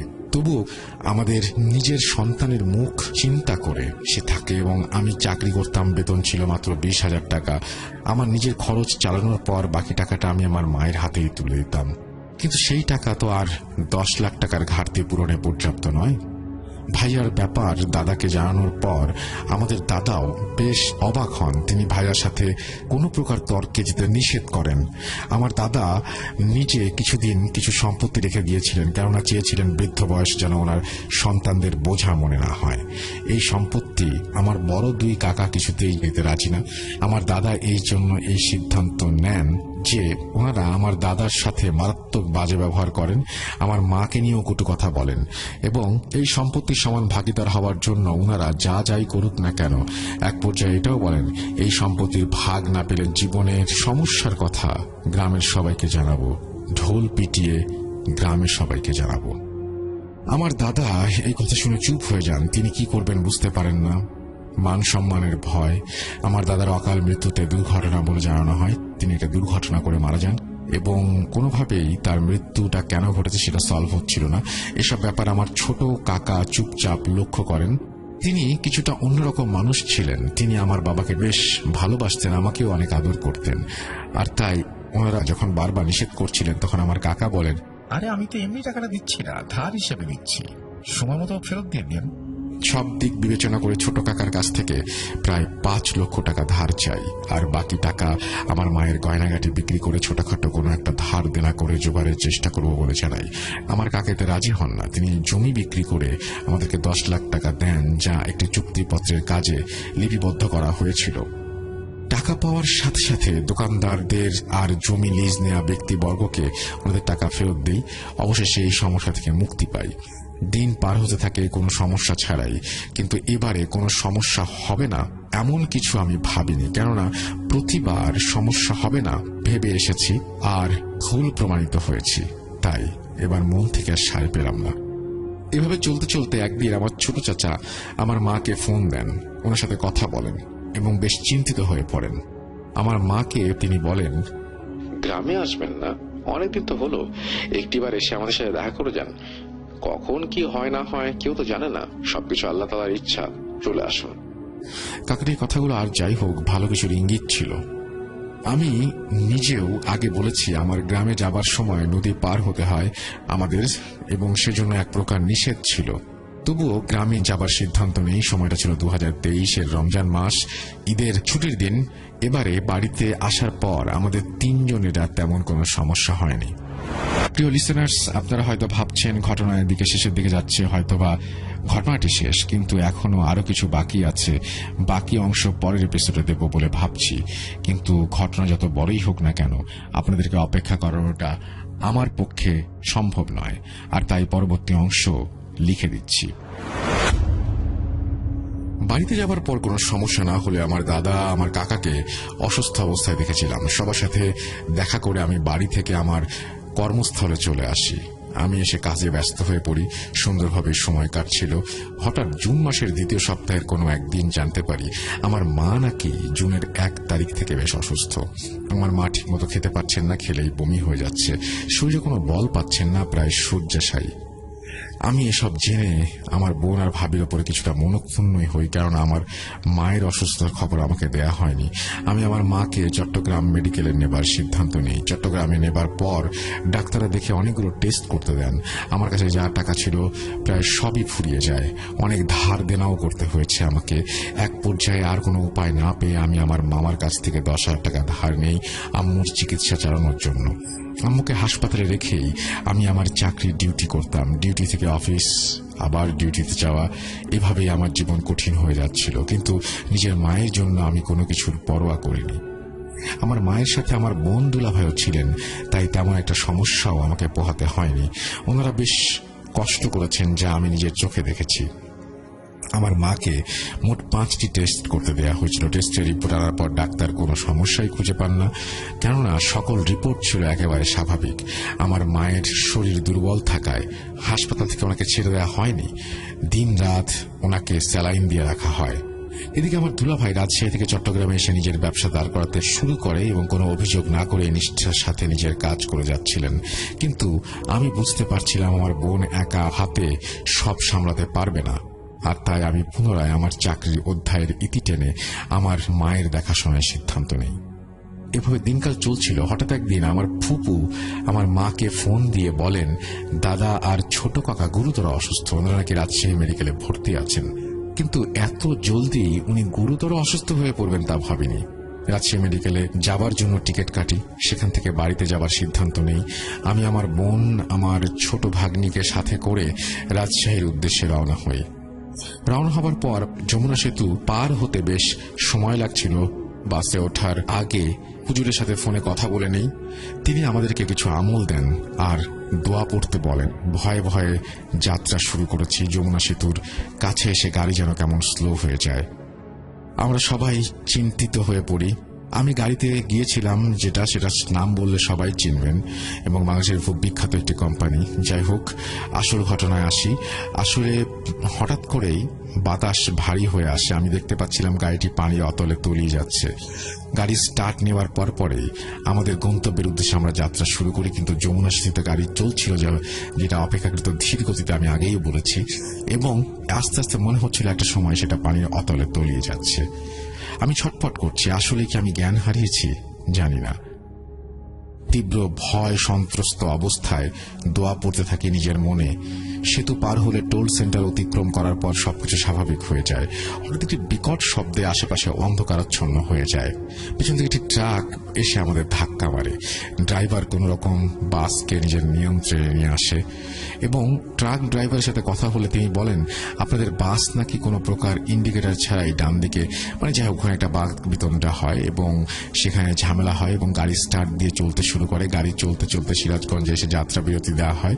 আমি আমার আম্মুর দিকে তাকাই, ওনাকে ডাক দিই। ভেবেছিলাম উনি ঘুমাচ্ছিলেন, কিন্তু অনেকক্ষণ ডাকাডাকির পরেও আম্মু ওঠেন না। বাসের ড্রাইভারের সাথে যোগাযোগ করি। বাসের হেল্পার বেশ ভালো মানুষ। তিনি আম্মুকে সিরাজগঞ্জ সিটি হাসপাতালে নিয়ে যেতে বলেন। সেখানে যাবার জন্য গাড়িটাও তিনি ঠিক করে দেন ওনার পরিচিত এক ড্রাইভারকে ফোন করে, এবং নাটোর হাসপাতালে আম্মুকে প্রাথমিক চিকিৎসা দেওয়া হয়। আম্মুর জ্ঞান ফিরে এলে আমরা আর নাটোর থাকতে রাজি হয়নি। জায়গাটি ছিল একেবারেই আমাদের অচেনা। কোন রকমে একটি মাইক্রো বাস ম্যানেজ করে আম্মুকে নিয়ে বাসায় চলে আসি। সারা রাত জার্নি করার পর বাড়িতে এসে ঘুমিয়ে যাই। ইচ্ছা ছিল সেদিন সরাসরি রাজশাহী মেডিকেল যাব, কিন্তু আম্মুর অসুস্থতার কারণে আর যাওয়া হয়ে ওঠেনি। সকাল থেকে উঠতেও দেরি হয়ে যায়। ঘুম থেকে উঠে খাওয়া দাওয়া করে আমি দাদা বাড়িতে যাই। দাদা বাড়িতে গিয়ে লক্ষ্য করি সবাই কেন জানি না আমাদেরকে এড়িয়ে চলছে।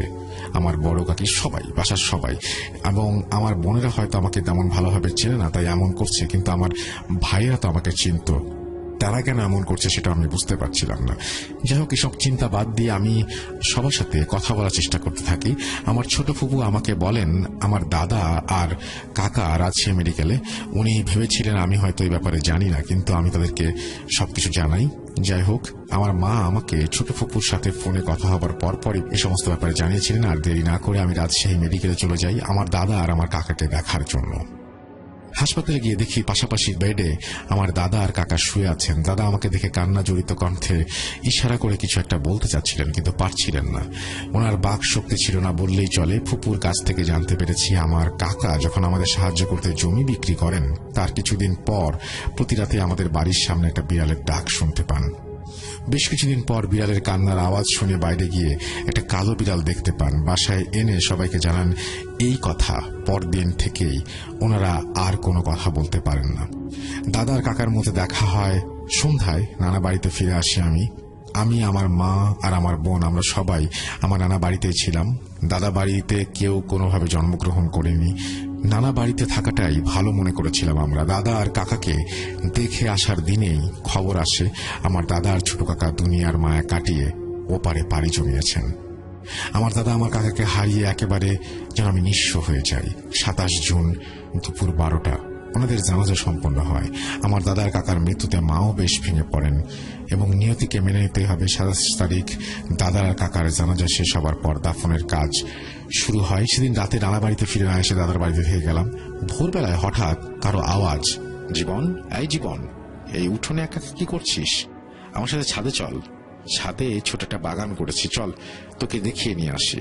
জীবন, এই জীবন। আমার জ্যাঠতো ভাইয়ের বউ বেশ হাস্যোজ্জ্বল মুখে সবাইকে খুশি করার আপ্রাণ চেষ্টা করে যাচ্ছেন। ছাদে এসে দেখি আসলে ভাবি সুন্দর একটি বাগান করেছেন। আমার নাম না জানা ফুলও সেখানে ফুটে আছে, তাদের সুবাসে আমার প্রাণ জুড়িয়ে যাচ্ছে। হঠাৎ ছাদের দরজা আটকানোর শব্দ পেয়ে তাকিয়ে দেখি ভাবি দাঁড়িয়ে আছেন। আরে, এসব কি করছেন আপনি? দরজা আটকাচ্ছেন কেন? আমার প্রশ্নের উত্তরে ভাবি বলেন, তোকে বলেছিলাম না আমি যা চাই আমাকে দে, কি দিবি না? মুক্তি পেয়ে গেছিস। ভাবির চোখের দিকে তাকিয়ে আমি দেখি যে ওনার চোখ রক্তবর্ণ, অন্ধকারে কেমন জলজল করছে। ভয়ে আমি ছাদের দরজা খুলে নিচে দৌড়ে চলে আসি। আমাকে নিচে আসতে দেখে আমার জ্যাঠাতো ভাই জিজ্ঞেস করেন কি হয়েছে। আমি কিছু বলার আগেই দেখি আমার ভাইয়ের পেছন পেছন আমার ভাবিও হাজির। তার মানে আমার ভাবি ছাদে ছিলেন না, ছাদে আমি অন্য কাউকে দেখেছি। আরেকটা জিনিস মনে করে দিতে চাই, সেটা হচ্ছে আমি আরেকটা জিনিস এক্সপিরিয়েন্স করেছি। আরে, তোমাকে কতক্ষণ যাবৎ খুঁজছি, রাতে খাবে নাকি? এই সমস্ত ব্যাপার আমার কানে আসতো। আমার ছাদের সিঁড়িতে দাঁড়িয়ে থাকতে দেখে আমার ভাবি হয়তো ভেবেছিলেন আমি একাই ছাদে যাচ্ছি, কিন্তু ওনার সাথে যা করেছে তা কাউকে বলা সম্ভব নয়। উঠোনে এসে আমি আর কাউকে ডাকিনি, আমি কিছু বললাম না। শরীর খারাপের বাহানা দিয়ে না খেয়ে চলে যেতে লাগলাম। রুমে যাবার সময় আমার ফুফাতো বোনের সাথে দেখা হয় এবং আমরা আমার কাকার বিছানায় বসে আছি এবং আলাপ করছি। হঠাৎ আমার ফুফাতো বোন খালি হাতে আমার রুমে আসে, এসে দরজা বন্ধ করে দেয় এবং আমি তার কথা শুনে বুঝতে পারি সে পজেসড। আমি অনেক কিছু এর মধ্যে উপলব্ধি করতে পারি যে আমার কাজিন যার কথা বলছি তার উদ্দেশ্য ভালো না। আমি তার কথা শুনে অবাক এবং সে তার সাথে সম্পর্কের প্রস্তাব দেয়। সে আমাকে বলে একটা পর্যায়ে, যখন আমি রিফিউজ করি তখন সে আমাকে বলে যে আমি নাকি তার সাথে বাজে ব্যবহার করছি এবং আমি হাজার খুঁজেও বুঝতে পারিনি যে আমি কিভাবে বাজে ব্যবহার করলাম। এসব ব্যাপার আমার মাকে জানানো বেশ জরুরি মনে হচ্ছিল এবং আমি আমার মাকে সবকিছু জানাই। আম্মুকে ডাকতে যাব এমন সময় আমার কাছে সে চলে আসে। এখানে উল্লেখ্য মায়ের শরীর বেশ ভালো ছিল না। যাই হোক, সে আমার সাথে কথা চালিয়ে যেতে থাকে এবং আমার খালাতো বোন বুঝতে পারি যে আমার সাথে এসব করছে, হয়তো আমার খালাতো বোনের বেশি সে এসেছে, হয়তো এটি আমার খালাতো বোন নয়। তার সাথে কথা শেষ হওয়ার আগে আমি দৌড়ে বাইরে চলে যাই এবং একটু দূরে একটা দোকানের বেঞ্চে এসে বসে পড়ি। দোকান থেকে পানি চেয়ে খেয়ে নিজে কিছুটা সামলে নেওয়ার জন্য চেষ্টা করি। হঠাৎ দেখি আমার মামা আমাকে ডাকছেন। উনি হয়তো কোনো কাজে এই রাস্তা দিয়ে ফিরছিলেন। যাই হোক, আমাকে জিজ্ঞাসা করেছিলেন এবং আমি উত্তর দিয়েছিলাম। আর সেই উত্তরটি ছিল এরকম যে আমি সেই মাকে সবকিছু জানাই এবং আম্মু আমাকে জিজ্ঞাসা করেন আমি যা বলছি তা আসলে সত্যি কিনা, আমি সম্মতি দেই। তারপরে আমি যেটা যাই সেটা হচ্ছে রাতে একা থাকতে ভয় পাচ্ছিলাম, তাই আমি আমার মামার সাথে ঘুমাতে যাই। আর সকালে নানা বাড়িতে আসেন, এসে আমাকে বলেন ওনার ফোনে একটি অপরিচিত নম্বর থেকে ফোন এসছে। আমি সালাম দিই, আসসালামু আলাইকুম, আমরা আপনাদের সমস্যার কথা জানি। আপনার ছোট ছেলের সাথে কাল রাতে কিছু সমস্যা হয়েছে, আমরা এটাও জানি। আমরা আপনাদের সমস্যার সমাধানের জন্য চেষ্টা করব। আমরা সর্বমোট 4 জন রয়েছি, আমাদেরকে কোনো হাদিয়া দিতে হবে না। যাই হোক, ফোনে কথা বলার পর রাজশাহীর হুজুর আব্দুল মুতালিবের সাথে কথা বলা হয়। তিনি কাউকে হয়তো কোনো ফোন নাম্বার দিয়েছিলেন। ওনার সাথে কথা বলা শেষ হলে আমার মা সব জানান। সেদিন ছিল 28 জুন, আজ বাদে কাল কুরবানির ঈদ। আম্মু চাইছিলেন না আমি এই সময় কোথাও যাই, তবু আম্মুকে রেখে চলে যেতে হলো। আমার মামা কোনোভাবে আমাকে বাড়ি যেতে রাজি হচ্ছিলেন না, সুতরাং আমার মা আমাকে বুদ্ধি দিয়েছিলেন যে আমি তাকে বলি যে আমি চাকরি সূত্রে বাইরে যাচ্ছি। যাই হোক, আমার ভাবি কষ্ট করছেন, আমার ভাইয়া কষ্ট করছেন, সবাই কষ্ট করছেন এবং প্রত্যেকের চেহারার দিকে তাকানো যায় এমন একটা অবস্থা। সেদিন আমার জ্যাঠাতো ভাইরাও আমার দাদা বাড়ি যাবার জন্য আমাকে বারবার অনুরোধ করছিল। ঈদের দিন বিকেলবেলা আমার বড় ভাই, আমার দাদা বাড়িতে সবাই, কিন্তু দাদা বাড়িতে গিয়ে দেখি কুরবানির কাজ তখনও সম্পূর্ণ হয়নি। একটু হাত লাগালাম, আজ সবাই আমার সাথে স্বাভাবিক আচরণ করছে। আগেরবার আমাকে এড়িয়ে চলছিল, এবার সবাই স্বাভাবিক আচরণ করছে। আমার ভাইয়ের ফোনে আম্মুর কল আসে, আম্মু ভাইয়াকে নানা বাড়িতে যেতে বলে, আমিও ভাইয়ার সাথে নানা বাড়িতে চলে আসি এবং আম্মু আমার ভাইয়াকে ফোন করে এবং ফোনে বাসায় যেতে যখন বলে তখন আমাকে কোথাও বসতে বলেন। আম্মুর এমন কথা বলার কারণে আমি জিজ্ঞাসা করি রাগান্বিত হয়ে, এবং আম্মু আমাকে বলেন যে যা বলছে সেটাই কর, এত প্রশ্ন করিস না। আম্মুর কথা শুনে আমার বেশ মন খারাপ হয়। ওনার হাতে মোবাইলটা দিয়ে আমি বাড়িতে চলে যাই। রাত 1টার পর আমাকে ফোন করে বাড়িতে যেতে বলা হয়, এবং আমি বাড়িতে গেলে ভাইয়া আমার কাপড় চোপড় গুছিয়ে দিয়ে আমাকে বলেন কাল নাকি আমাকে চট্টগ্রাম চলে যেতে হবে। আমি ভাবছিলাম আম্মুও সাথে যাবেন, কিন্তু না, আমাকে একাই যেতে হবে বলে জানানো হয়। আমি এই ব্যাপারটা কিছুতে মেনে নিতে পারছিলাম না। আমি বেশ রাগারাগিও করি এসব নিয়ে। পরদিন অর্থাৎ 1 জুলাই আমাদের গ্রামের মসজিদের ইমাম আমাদের বাসায় আসেন। তিনি সাথে করে আরো 6 জন ছাত্র নিয়ে আসেন। উনি আমাকে বাইরে যেতে বলেন। আমি বাড়ির বাইরে গেলে তিনি বাড়ি বন্ধ করার কাজ করেন, এবং তিনি যেটা করেন সেটা যে উঠোনে দাঁড়িয়ে আজান দিতে শুরু করেন, এবং ভাইয়া ভেতর থেকে আমাকে জামা কাপড় এনে দিলে আমি প্রতিবেশীর বাড়িতে গিয়ে গোসল অজু করে ঘরে প্রবেশ করি। সেদিন সেই অপরিচিত 4 জন হুজুর আমার আম্মুকে ফোন করেছিলেন। ফোন করে জানান আমার বাড়িতে আসা নাকি একেবারে ঠিক হয়নি, এই জন্য নাকি মূলত সমস্যাগুলো সৃষ্টি হয়েছে। অবশ্যই 2 তারিখ আমি চট্টগ্রাম চলে আসি। টিকিট পেতে সমস্যা হলেও কোনোভাবে ম্যানেজ করে চট্টগ্রামে চলে আসি। চট্টগ্রামে আসার আগে ভাইয়া আমার সাথে বাস কাউন্টার পর্যন্ত আসে। কাউন্টারে এসে দেখি বাস ইতোমধ্যে চলে এসেছে, এবং আমি বাসে উঠে পড়ি। বাসে আসার সময় ভাইয়া বারবার সূরা ইয়াসিনের আয়াত পড়ার কথা বলে দিয়েছিলেন। এই কাজটি করার কথা আমাকে 4 জন হুজুরও বলেছিলেন। চট্টগ্রাম এসে আম্মুকে ফোন করি, জানতে পারি আমাকে বাড়ি থেকে দূরে পাঠানোর কারণ আমার ভাবি 3 মাসের গর্ভবতী। চট্টগ্রামে এসে একটি জুসবারে আমি চাকরি নেই, এবং কিছুদিন কেটে যায়। ওই 4 জন হুজুর মাঝখানে একদিন ফোন করেছিলেন। ফোনে ওনারা আশেপাশের মসজিদের মুয়াজ্জিনকে নিয়ে আসার জন্য বলেছিলেন। মুয়াজ্জিন এলে ওনারা মুয়াজ্জিনের সাথে কথা বলেন। মুয়াজ্জিনকে কিছু তদবির শিখিয়ে দেওয়া হয়। তারপরে কিছু মিষ্টি এবং দেশি মোরগ আর একটা কালো পর্দা ও মোমবাতি নিয়ে আসার জন্য তাকে বলা হয়। সবকিছু জোগাড় হলে সেই 4 জন হুজুর জানান তদবিরে চলাকালীন সেই মোরগ যদি ছটফট করতে শুরু করে তখন ওনাকে আজান দিতে হবে। তদবির শুরু করার আগে হুজুর আমার আম্মুর মাঝে সেই কালো পর্দাটা ধরে রাখেন, এবং হুজুরের সামনে একটি মোমবাতি জ্বালিয়ে রাখা হয়, এবং আজান দেওয়া শুরু হয়, এবং আজানের পরে মোরগটিকার কোথাও খুঁজে পাওয়া যায়নি। এই কাজের পরে আম্মু একেবারে সুস্থ হয়ে যায়। ভাইয়া কথাগুলো শুনে আমি বেশ স্বস্তি অনুভব করছি, কেননা আমার মা অসুস্থ। এর মাঝে তিনি বেশ কিছু দোয়াও শিখিয়ে দিয়েছেন আমাদেরকে। রাত 1টার দিকে তিনি আমাদের নক করেন, আর আজ আমাকে হঠাৎ করে সাবধানে থাকতে বলেন। আমি কারণ জিজ্ঞাসা করলে তিনি আমাকে বলেন কিছুই না। সেদিন রাতে কারেন্ট, গ্যাস, পানি কিছুই ছিল না। খাওয়া দাওয়া শেষ করে সেদিনও বেশ আমাদের বেগ পেতে হয়েছিল। নিত্যদিনের সমস্যা হয়ে ওঠে আমাদের নানান রকমের সমস্যা, গ্যাস, পানি ইত্যাদি। ধীরে ধীরে আমরা অতিষ্ঠ হয়ে পড়ি। আমার মা আমাকে ফোন করতেন। কনফারেন্স কলের মধ্যে আমি আমার মায়ের ফোন রিসিভ করতাম। 5 ওয়াক্ত নামাজ পড়তে বলতেন, চিন্তা করতে বারণ করতেন, এবং বিলম্ব হলে উনি বেশ ক্ষিপ্ত হয়ে যেতেন। যে কোনো বিষয়ে বিলম্ব হলে আমার প্রতি তিনি কখনো বিরক্ত হন নাই। যদিও উনি একদিন ফোনে একটা দোয়া দেন যা ছিল অনেক বড়।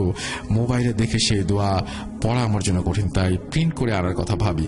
গিয়ে বাদ সাথে আরেক বিপত্তি, যে দোকানেই গিয়েছি আমার ফোন কানেক্ট করার পর দেখতে পাই আমার ফোনের মেমোরি একেবারেই খালি, কিছুতেই কিছু নেই। কিভাবে আমি প্রিন্ট করব তাও বুঝতে পারছিলাম না। যাই হোক, আমি যেটা করি সেটা হচ্ছে আমি আমার কলিগকে দেওয়া প্রিন্টেড কপিগুলো আনাই। আমি দোয়াটি দিয়েছিলেন সেটা আমি নিজ হাতে সেই দোয়া লিখি এবং কাগজগুলো স্পর্শ না করে, তাই আমার কলিগদের দিয়ে সেটা প্রিন্ট করে নিয়ে আসি। যাই হোক, এবং এখানে আরেকটা কথা বলি, সেটা হচ্ছে যে এর মধ্যে কতগুলো স্পষ্ট ছিল, কতগুলো ঝকঝকে ছিল। তোর জন্যই দাদা, কাকা, বাবা, তোকে সাহায্য করা সেই পরিবারের সবাইকে জীবন দিতে হয়েছে, আর মাত্র 2টি সন্তানের প্রয়োজন। এই বলে আমার গলা ছেড়ে দেয় সেই অবয়বটি। হঠাৎ করে ধরেছিল। আমি মেঝেতে গিয়ে পড়ি, বেশ ব্যথা পেয়ে যাই। পাশে তাকিয়ে দেখি আমার কলিগ অজ্ঞান অবস্থায় পড়ে আছে। আমাকে আর কিছুই করতে হলো না। 8 কপি আমার রুমের বিভিন্ন স্থানে আমি লাগিয়ে দেই। যাই হোক, রাতে আপুর সাথে কথা হয়। উনি আমাকে জানান দোয়া লেখার সময় ওনারও নাকি বেশ কিছু সমস্যা হয়েছে, এবং রাতে উনি ঘুমিয়ে যান। সকালে উঠে তিনি দেখেন যে মেসেজ চলে এসছে, এই ছেলেকে সাহায্য করে লাভ নেই, একে সাহায্য করতে হলে তুইও মরবি। আমি এসব কিছু বুঝতে পারছিলাম না, ঠিক মতো কি হচ্ছে সেটা কিছুই উপলব্ধি করতে পারছিলাম না। আবার সাথে সাথে সেই হুজুরের কথা বলানো হয়। হুজুরকে আমি সবকিছু খুলে বলি। এবারে আপুর কথাও আর গোপন করি না। ওনারা আমাকে জিজ্ঞেস করেন যে আমি আপুকে কখনো দেখেছি কিনা। একজন মাদ্রাসার ছাত্রী এবং কোরআনের হাফেজ আমাকে জিজ্ঞেস করেন আমি কোনো বাজে স্বপ্ন দেখেছি কিনা, আমার কাছেও কেউ কিছু চাচ্ছে কিনা। আমি হ্যাঁ সূচক সম্মতি দেই। উনি সারাক্ষণ আল্লাহকে স্মরণ করতে থাকেন এবং কোনো ক্ষতি এই কারণে হয়তো তারা করতে পারছে না। এরপরে হুজুর যা বলেন তা আমি ওনাদের ভাষাতেই বলছি। তোমার সাথে যে রক্ষাকারী জিন ছিল, যে পাকিস্তানে রয়ে গেছে, তারা যদি থাকতো তাহলে এত সমস্যা হতো না। যাই হোক, নামাজের সময় তোমরা চলে এসে ভুল করেছো, এমনটা না করলে তোমার বাবা হয়তো মারা যেত না। ওনার বাকবিতণ্ডার জড়িয়ে ইফরিত ক্ষুব্ধ হয়ে তার দলবল নিয়ে পাকিস্তানে থাকা তোমার আত্মীয়দের মারার উদ্দেশ্যে রওনা হয়।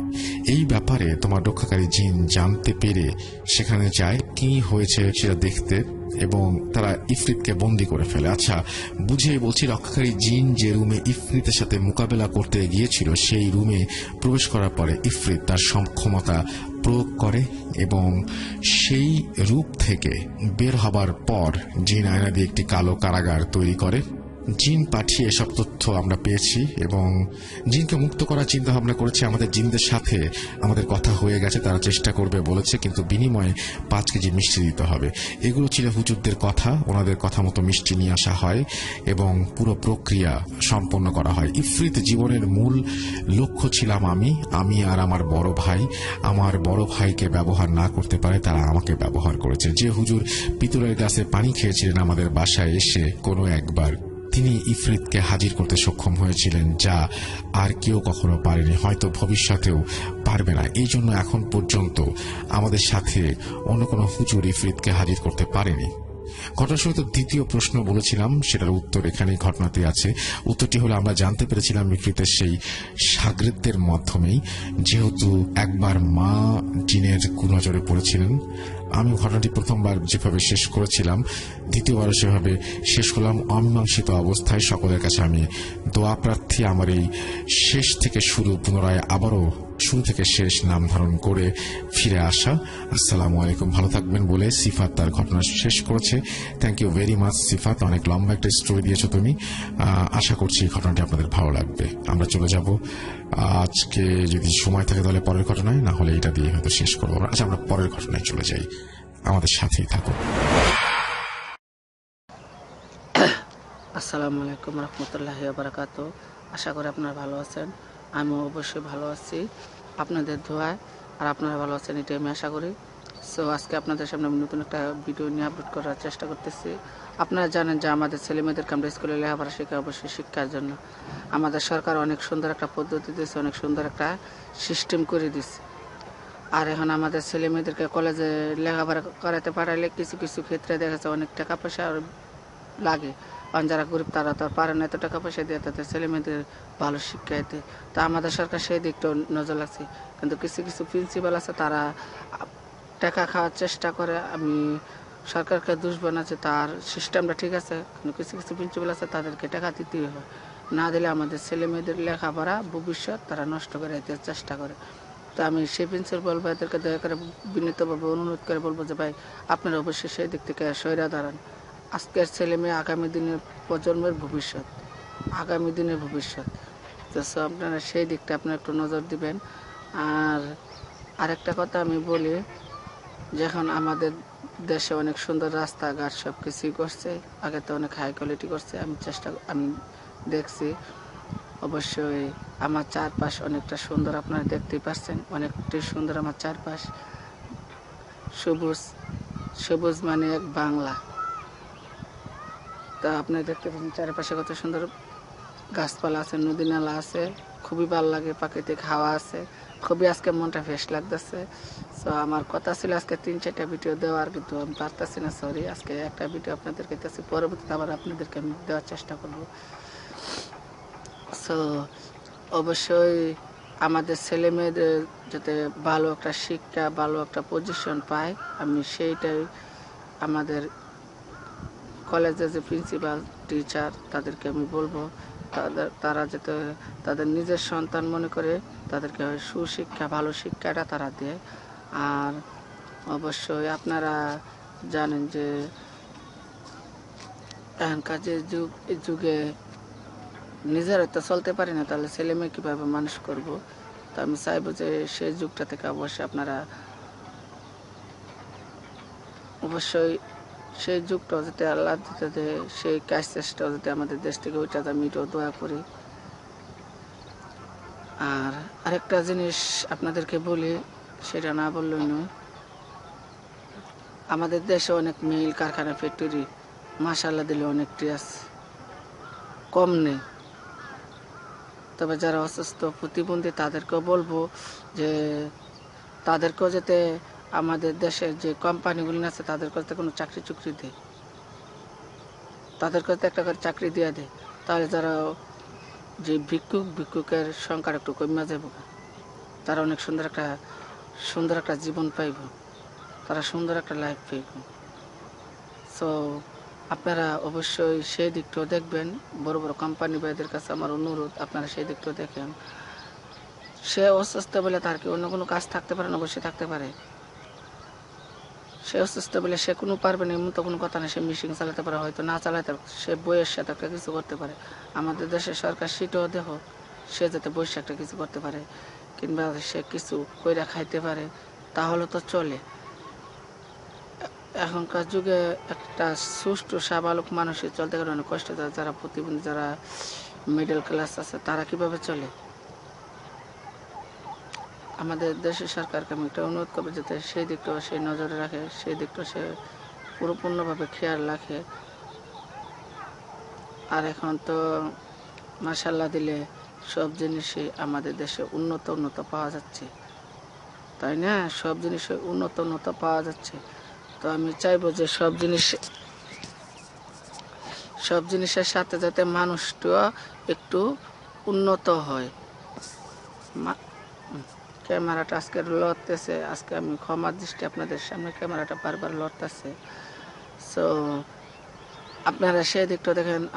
আমার চ্যানেলটা অবশ্যই আপনারা সাবস্ক্রাইব করে লাগবেন, আর অবশ্যই লাইক কমেন্ট শেয়ার করে সব ভাইদেরকে দেখার সুযোগ করে দিবেন। আর যারা আমার বন্ধু, যারা আমার বন্ধু, তাদেরকেও বলবো যে আপনারা অবশ্যই আমার জন্য দোয়া করবেন, আমি আপনাদের জন্য দোয়া করব। অবশ্যই আপনারা আমার ক্ষমার দৃষ্টিতে দেখবেন। আমার যদি কিছু কথা ভুল হয়, কিছু বিদ্যুৎ ভুল হয়, অবশ্যই আপনারা ক্ষমা করে দেবেন। ক্ষমা হচ্ছে মহতর রক্ষণ, আর ক্ষমা একমাত্র পথ। যেরকম ধরেন একটা কাজ ঝগড়া লাগছে না আরও বাড়ি, তাহলে অবশ্যই এটা সমাধান হয়। সেটাও হলে আবার ক্ষমার দৃষ্টিতে মাপ করার মধ্যে আপনার ঝগড়াটা মিটমাট হয়। তা আমি বলবো যে ভাই, আপনারা যদি আমার কিছু ভুল দেখেন অবশ্যই আপনারা বলে দেবেন, কমেন্টে জানিয়ে দেবেন। আর ভুল না থাকলেও কমেন্টে জানিয়ে দেবেন। আর আপনাদের দোয়া আমার 1 মিলিয়নেরও বেশি ফলোয়ার্স এখন আমার আছে। সো আপনারা দোয়া করছেন, আর আপনারা আমার পাশে ছিলেন বলে আমি এতটুকু আগাইতে পারছি। আমি এখনও বলি, বারবার বলি। সো আপনারা অবশ্যই আমার পাশে থাকেন, আমারও কিছু করে খাওয়ার সুযোগ করে দেন, কারণ আমিও ভাই বেকার, আমার একটা পা নেই, আমিও বেকার, কিন্তু আমি অনেক কষ্ট করে চলি। সবাই আপনারা অবশ্যই আমার এই ভিডিওটি ভালো লাগলে লাইক কমেন্ট শেয়ার করে দিবেন।